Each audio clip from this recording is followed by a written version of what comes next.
ബത്തേരിയിൽ കോൺഗ്രസ് മണ്ഡലം secretary T ലൂക്കോസ് രാജിവെച്ചു. IC ബാലകൃഷ്ണൻ MLAയും സംഘവും കോൺഗ്രസ് പാർട്ടിയെ നശിപ്പിക്കുന്നുവെന്ന് ആരോപിച്ചാണ് രാജി. CPIM-മായി യോജിച്ച് പ്രവർത്തിക്കുമെന്ന് ടി ലൂക്കോസ് പറയുന്നു. വിവരങ്ങളുമായി ജോഷില ചേരുന്നു. ജോഷില, വയനാട് കോൺഗ്രസിൻ്റെ തമ്മിലടിയുടെയും പരസ്പരം മരണങ്ങൾ പോലും തീർക്കുന്ന രീതിയിൽ കുപ്രസിദ്ധമായതാണ്. ഇപ്പോഴിതാ പുതിയ ഡെവലപ്മെൻറ്റ്സ് ആണ് അവിടെ നിന്നും വരുന്നത്. എന്തൊക്കെയാണ് വയനാട് കോൺഗ്രസിലെ കൂട്ടരാജിയുടെ വിവരങ്ങൾ? വയനാട് കോൺഗ്രസിൽ എല്ലാ പോരും അവസാനിച്ചു എന്ന് വരുത്തി തീർക്കാനുള്ള ശ്രമം പുറമേ നടക്കുമ്പോഴും ഉള്ളിൽ വലിയ പോര്, ഗ്രൂപ്പ് പോര് നടന്നുകൊണ്ടിരിക്കുകയാണ്. അതിനാണ് കഴിഞ്ഞ ദിവസങ്ങളിലൊക്കെ നമ്മൾ കണ്ടത്. കഴിഞ്ഞ ദിവസങ്ങളിൽ പൂതാടി പഞ്ചായത്തിലെ പഞ്ചായത്ത് അംഗങ്ങൾ വരെ രാജിവെച്ചിരുന്നു. ഇന്നലെ രാജിവെച്ചു. അതുപോലെ തന്നെ INTUCയുടെ ജില്ലാ സെക്രട്ടറി ഷാജി രാജിവെച്ചു. ഇന്നിതാ രാവിലെ മറ്റൊരു വാർത്ത കൂടി പുറത്തു വരികയാണ്.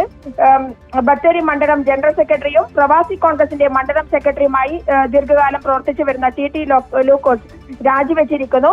IC ബാലകൃഷ്ണൻ MLAയും സംഘവും ചേർന്ന് കോൺഗ്രസ് പ്രസ്ഥാനത്തെ തകർക്കുന്നതിൽ എന്ന നിലപാടിൽ പ്രതിഷേധിച്ചാണ് രാജിവെക്കുന്നത് എന്നാണ് അദ്ദേഹം നൽകിയ രാജിക്കത്തിൽ പറഞ്ഞിരിക്കുന്നത്. 19 വർഷമായി കോൺഗ്രസിന്റെ ബത്തേരി മണ്ഡലം ജനറൽ സെക്രട്ടറിയും നിരവധി പോഷക സംഘടനാ ഭാരവാഹിയായും പ്രവർത്തിച്ചു വരികയാണ്. അദ്ദേഹം ഇപ്പോൾ ഇനി പൊതുപ്രവർത്തന രംഗത്ത് തുടരണമെന്ന് ആഗ്രഹിക്കുന്നതിനാൽ ഇന്നു മുതൽ CPIM-മായി ബന്ധപ്പെട്ട് പ്രവർത്തിക്കാൻ ആഗ്രഹിക്കുന്നു എന്നാണ് അദ്ദേഹം നൽകിയ രാജിക്കത്തിൽ പറഞ്ഞിരിക്കുന്നത്.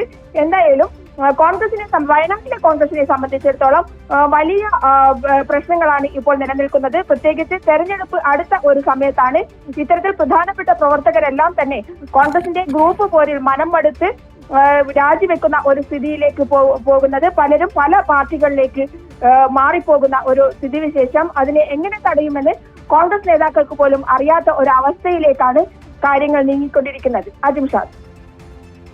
ശരി, ജോഷില ആണ് വിവരങ്ങൾ, വിശദാംശങ്ങൾ നൽകിയത്.